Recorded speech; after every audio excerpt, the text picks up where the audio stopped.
So you got $8,000 to spend. We're gonna help you find how to waste your money on a beautiful guitar. Hey, it's me, Baxter. And me, Jonathan. So this is one of my favorite things to do. Fantasize how to spend other people's money. I do this with you. It's true. I do this with Derek. I do it with Sean. That's about it. But I like to think about how, how could, let's say we had 8,000. I said 10,000 just seems so high. Let's live. Yeah. 8,000 is reasonable. No problem. But we're anywhere above. No worries. 8's sort of our minimum is what I'm sort of living at, or maybe even 7. But like 8 seems like a good number. Yeah. So the reason I said no vintage yet, because like let's just skip to let's put the beer keg in front of the horse's mouth and the butt of the pig.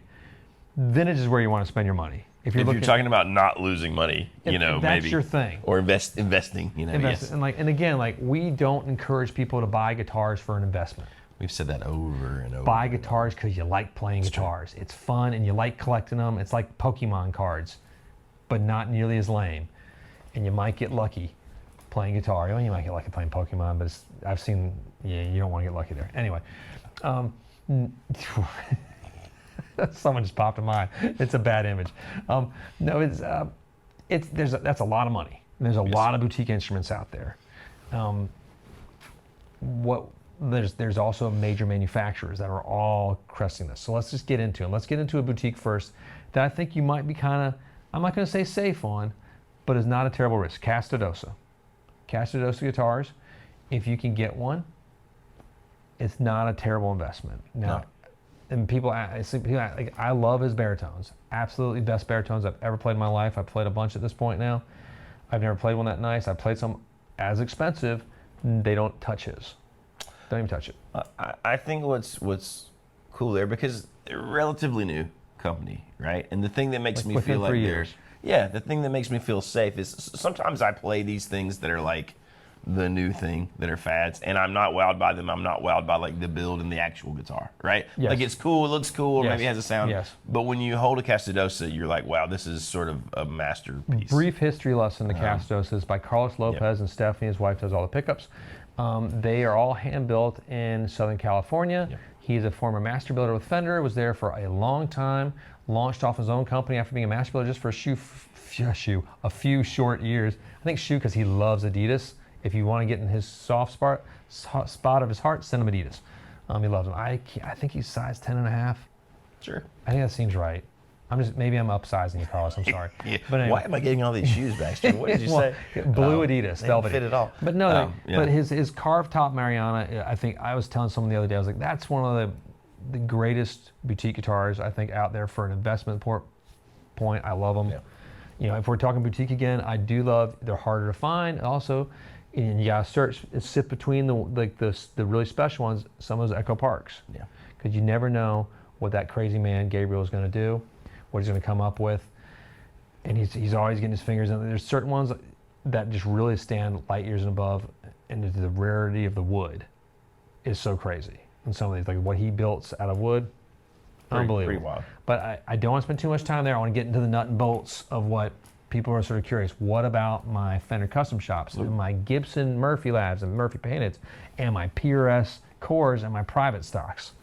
This is where it gets tricky. You can spend a lot of money on those guitars. A lot of money. And this is mostly what we deal in too. We love it. Love it to death. Again, don't buy these as investments. But some actually really do hold up, have gone up. Jumping back to Castadosa once, one of the original baritones we sold originally, we ended up reselling it again for outrageous amounts again. It went for, like way more than it sold for, which is crazy. That doesn't happen usually.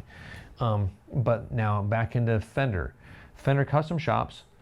They sort of they're not going to like go up in values all across the board. Most of the standard ones, like if you're getting a custom built, custom shop non-master build, it's going to it might hover around there. It's going to dip a little bit. It's going to dip, If you hold it long enough, as prices increase, you have a chance there, but it's not going to dip that much. PRS dips quite a bit at first. Yeah. It does, unfortunately. It doesn't dip as much as it was a decade ago. Right. That's true. It's really retracted from that. And I just think that's just how the market's changed. Gibson holds pretty darn good. That their tradition, even the custom shop, the standard custom shops, the VOS holds pretty good, dips a little bit, dips the least of all three of those probably. Right, that's probably true. Let's get into the Masterbuilts. Masterbuilts, they can dip some as well. You have to be careful which Masterbuild you're buying, which master builder you're buying. I was going to say, you get into that, and it's because, like you said with the Casadessa baritone, right? Like, it's hard to get one. There's one dude building them. One dude. So right outside literally. His pool. So suddenly, everybody wants one. You got to wait a long time, and it's the same thing with the master builder, right? Like, you got to figure out who's in demand. Maybe who's not going to be around. You know what I mean? Like, it's just a weird. And you look at guys like Levi, we were fans of him. We cheerleaded him for years. I would call the head of the custom shop and be like, why is he not a master builder yet? They're like, well, we just promoted this guy. I'm like, okay, cool. Why is Levi? And then eventually, after like 3 or 4 other guys got master builder before him, they'd be like, okay, he's a master builder now. I'm like, good job. They got it. But he went from 4-month wait to 3 years within about 8 months. For sure. Just because he builds great guitars. They're exciting. His Instagram game is on point. He shows them off well. He's innovating, trying different things within the platform. I'd probably say some of the most innovative designs by Fender is being done by that young man right there. I would easily say so. Which is really cool to see. And he's super nice. God, I'm working on one right now with him. I've been working on for a while. Yeah, I can't say what what's you're talking about. But my God, it is like... I feel like we're near the finish line of having it. Just as a side note, if you end up doing a custom shop with us, you might be working on the design of the guitar for like months to a year. Sometimes it can happen. We don't recommend that. But when you keep changing and we keep changing, we come up with different ideas. We're like, whoa, wait, we have another idea. And then you have an idea. Then this Masterbuilt has an idea. And it's a disaster. Shout out to Develin on the one we're working on. Because I will say, he had packets full of plans. Oh, dude. And he's Levi, crazy, this is just a, I mean, not to turn this into a love letter to Levi, but Levi sifted through that whole thing, and it was, I can't even tell you how many messages back and forth from all 3 people to get it all. And we don't recommend everybody do this. It doesn't always work. It doesn't have to be that way. The old heave-ho, and it's not fun from the builders. Just that. Yeah. It's tricky, but that's, again, getting back to pricing. We've yet to see where these are going to sit as far as like, are they going to dip? Are they going to come up? Right. We saw one of his Masterbuilt 54s, and it's like, and I hope it holds and goes up eventually. Now, go ahead. Well, I was just going to say, you got to, like the team builds, custom builds, whatever you want to call them, in theory, they're going to be producing those forever, right? But if you have a master builder that you love, at some point, get it and hold it. They're going to stop making guitars. They're going to retire. Or Fender will terminate them. Or whatever. Or they will die. That's when you got a shot at things really. There's been cases where 2 Fender Masterbuilts have died at the custom shop, and they've stuffed them and kept them in their workbenches. And so people are still getting guitars by them, but they have somebody else come in there and finish them. It's like Weekend at Bernie's. Guitar they could wave their arms. It was really cool. Master builder. Now, some of the Masterbuilts, like the Mike McCready, that went up in value. That was a Vincent piece. The Austin McNutt Alligators, up in value. Right. There's certain guitars like you can, like these rare bones like that, jumping into Gibson world. Now if you can get, there's the Murphy Labs, and they're wonderful.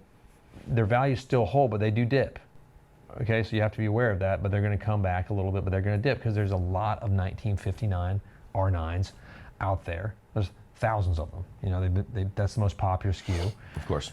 But now if you can get a Murphy painted one by Tom Murphy himself, which are few and far between now, very few and far between, that's a rare bird, and I'd hang on to it. Yeah, for sure. And then jumping into Gibson further, all these really crazy ones like the Greenie. Yeah. And you got the Red Eye, and you got the Jimmy Page Double Neck. You got Slash's collection. Well past $8,000 at this point, but this is when you start jumping in like the past this sort of normal rich person money, just like this subtle, like just like middle class $50,000. You know what we would spend. You're right. I have gotten to play most of all of these, which is really cool. Kind of amazing. And it is amazing because they are really good. They're really, really, really, really good. Those can be great bangers to hang on to. Yeah. Now, let's jump into PRS for a minute. Private stock. Like the core, we already talked about. Private stock, it's tricky. You gotta be careful with, you wanna get something with some cool wood, some cool design, cool pedigree of the shop maybe it's coming from too. Because there's some that are, like there's the Ghost one that was just the Bezo. It's really cool. Do I like the way it sounds as much? Not as much, but the one that our friend just got another one with one humbucker in it. Yeah. Or was it P90? I can't remember. I think it was on the neck too. those really rare, odd ones, if you see them, it's outrageously gorgeous. It can hold value sometimes, but it's going to dip a little bit at first. That's just how it works. It's like, it's like buying a really nice Ferrari. I mean, it's going to be a little bit of dip. You got to hold it for years. Would it make sense on that to get it like used when the dip it first hits and then hold, like if you could afford it? I mean, 100%. You know what I mean? Because that's also where you have a shot at actually getting it in that $8,000 range, maybe. Because the private stocks can for sure get up there. They're like starting averaging, really are averaging around $15,000. Exactly. So you're living in that sort of. Don't get me wrong. Now here's the caveat with this. I was not really a believer in this, and then we got our first private stocks, and I was a little bit frustrated because they were so good. Yeah. So I think that one Vela we made was very, very good. I was kind of pissed after I played. I went and played one of my favorite guitar brands, a custom piece by it, and I thought I was playing a toy. After playing that guitar, it was very frustrating. Right. So that's tricky. So now one factor when you're looking to buy these things, and thanks for sticking around to this point, is the ever-present mirror of reverb. We all use it every day. But that has become the Kelly's Blue Book of the guitars. When I still hear people like, I got the vintage guitars guide out, I'm like, that doesn't really matter anymore in the same way because it moves so fast. Right. Things change. Reverb is constantly evolving. Now, don't get me wrong. We don't look at what people are asking. That's one barometer. We have the ability to see what things are selling through, and we have the ability to go a little bit deeper with what we do here as a guitar shop. Actually sold for. Yeah. Because that's what matters, right? The other, it does. What you're asking is, No, because that's now, it's not just us as a guitar shop and as buyers. Because Derek behind the cameras right now, he's probably looking at vintage Jazz Masters at this very moment, because that's just what we do. I'm always looking at vintage Jaguars.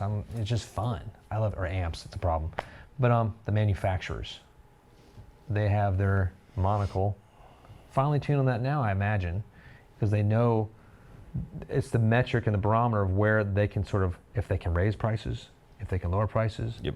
If they have a $50,000 guitar come out from Gibson, and all of a sudden it's $25,000 2 months later on Reverb, there's a serious mistake. Right. A serious foobarred mistake has happened there. They want those guitars to hold or go up. Because we remember when the Greenie came out, we saw the next day $50,000 guitar, $75,000. Yeah. Yeah. And there's still some up there for in the rarities that you can find every once in a while. It pops up, and people buy them. It's sort of a shame to buy that one and miss the whole experience. A little bit, like right? Part of that one's experience was built in that price. I would have to say that's true.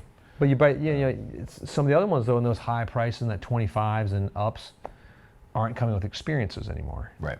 I think it's kind of a bummer, but you got to factor out that whole plane ticket and airfares and whatever and hotels. But they also look at this not just in this high like Flutens, upper echelon, but also their NPIs, their new product introductions. When they're launching a new guitar, Fender, Gibson, PRS, they have to be able to see where their stuff is sitting in the used market too. Because if you can pick up a new launch at under 50%, it's a problem. And I'm saying even last year's model at under 50% on Reverb, it's not great. You want your guitar to hold a bit more, but that's what stuff happens after about the 4-year window of this product being out. I'm saying it like product because I think of them as guitars, but that's how they're thinking of it. Because some of these guys don't play guitar. Isn't that funny? It is. But it's absolutely true. Now, I've met guys that work at the guitar companies that have never touched a guitar before. I'm like, that's crazy. They don't know if it's good. They don't know if it's Why bad. would you want to work here? It doesn't pay that well. It's part of it's the fun of it. Yeah. Because we love guitars and we're obsessed with it.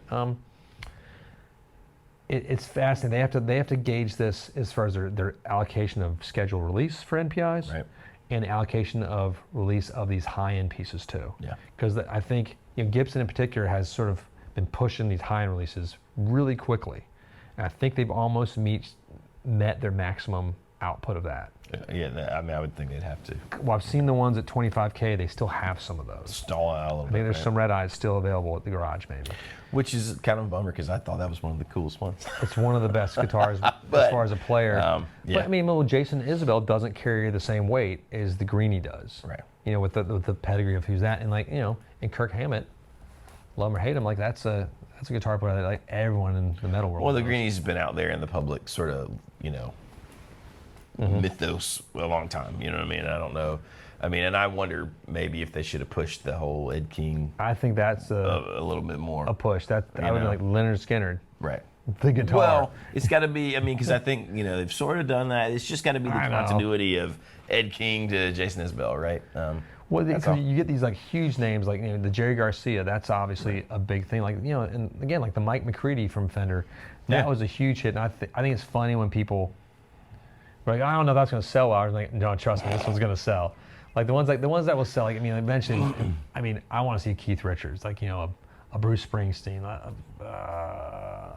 the guy from Chili Peppers, like some stuff like that. Prashanti, yeah. Thank you. I can't remember names. I even like the other guy from the Chili Peppers, not the guy from number 2 guy. The guy before. I just went blank. So not Klinghoffer. Klinghoffer. That's what I like. Yeah. I thought he did Josh some great. Klinghoffer. Klinghoffer did some great work. No one cares. They all care. I thought cool. I thought the Dark Necessities. There's something, that song is so good to my mind, and nobody plays it anymore. I thought that was a good record. There was some cool stuff. I will say that was. I'm gonna get in trouble here. I like that record better than the most recent Chili Peppers records. Harsh words. Not harsh. Crazy words. That's like being like that'd be to some people like, oh, I liked Adore by the Smashing Pumpkins better than like. Not Siamese Dreams, but I'm trying to think what like a new. I don't know. No, you can't. I can't even say Melancholy because that's pretty. You can't. So what's a post Adore record that would be considered? But I don't know, because I think some people would diss on Adore, and I think that's a great record. I think it's cool because it was Billy trying some different stuff. It's fun. And playing with drum machines and things like that. It's gotta have a little fun. It was like the Love Stories or the Ghost Stories version of Coldplay when they did that one with lots of drums. That's a great record. People didn't get it first. Anyway. It's a fun little world. So that, again, what we started with, if you're just doing this as an investment, disregard it all. Get vintage pieces. Right. Or like what Derek was said, we were having this thing earlier. He was like, buy a Mexi Strat. To play. Can we call those anymore? Yeah. Buy a Player's Strat. And then you get like a vintage piece, a $5,000 vintage piece, and you hang on to that. Like, because you can find like some nice refins, non-original pickups. Like, we're getting ready to have one, I think. Maybe a Jazz Master are coming in. Yeah.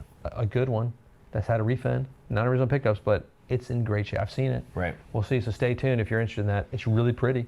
It's really cool.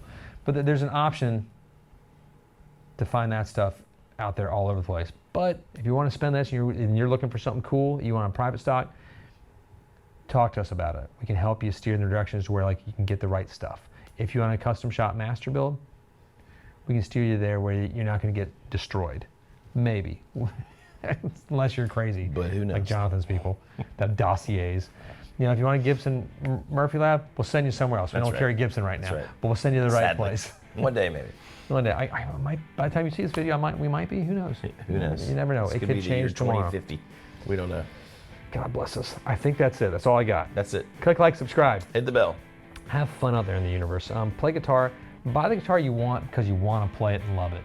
Yep. That's what I do, and I've never really had a regret that way because I never think about reselling them. I just think about how much I love them. I do have guitars I've bought as investments, but I don't play those really. I buy the guitars I want to play them. That's it. And the ones I'm not even playing aren't even that good. There's investments to sell later. I don't want to play because I'll keep them. So, now if you see Baxter shots, it's not the guitars you would think. They're kind of weird guitars. That's true. They're really, really heavy. Oh, that's it. Okay, I'm leaving now. So we'll see you guys later. Peace be with you.